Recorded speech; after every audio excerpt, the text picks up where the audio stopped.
ये कहानी ना एक माली और एक खूबसूरत पेड़ की है। एक बहुत सुंदर बगीचा था और उसकी देखभाल के लिए एक माली। उसमें बहुत अच्छे अच्छे फूलों का पेड़ था।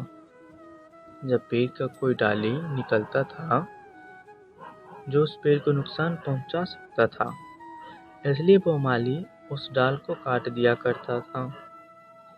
उस पेड़ का एक लिमिट स्थान था कि उसको इतने में ही रहना है।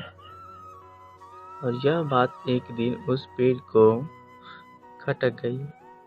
उसे लगा कि यह माली मुझे खुल के जीने नहीं दे रहा है। वैसे तो पेड़ बहुत खूबसूरत था और इस बात का शायद घमंड भी हो, और हो भी क्यों ना।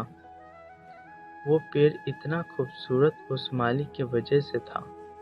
अगर वो माली उसकी डाली ना काटता, उसे फैलने से ना रोकता, तो शायद इतना खूबसूरत नहीं होता। तो यह बात उस पेड़ को अच्छा नहीं लगता था कि उसे कोई रोके। तो उस पेड़ ने एक दिन उस बगीचे के मालिक को बोलकर उस मालिक को हटा दिया।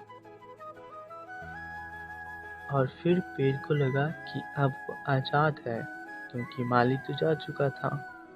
अब उसकी डाली काटने के लिए कोई नहीं था। लेकिन कुछ समय में ही उस पेड़ की डाली बहुत बढ़ने लगे और पेड़ जरूरत से ज़्यादा भारी हो गया और बहुत ज़्यादा घनी, एक जंगली पेड़ की तरह। जिस पेड़ पे तितलियां बैठा करती थी, अब उस पेड़ पे अलग अलग भयानक पक्षी रहने लगे और इस तरह से एक खूबसूरत पेड़ बर्बाद हो गया। सब उस पेड़ के पास जाने से डरने लगे, क्योंकि अजीब अजीब पक्षी रहने लगे थे उस पे। और इसी तरह एक खूबसूरत पेड़ और पूरा बगीचा जंगल हो गया।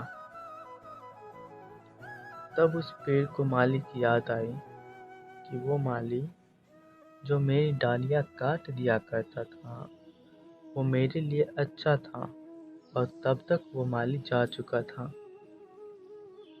इस कहानी से हमें यह सीख मिलती है कि कभी कभी हमारे लिए आज़ादी अच्छी बात नहीं होती है, और यह बात हमें समझने में बहुत समय लग जाता है और तब तक देर हो जाती है।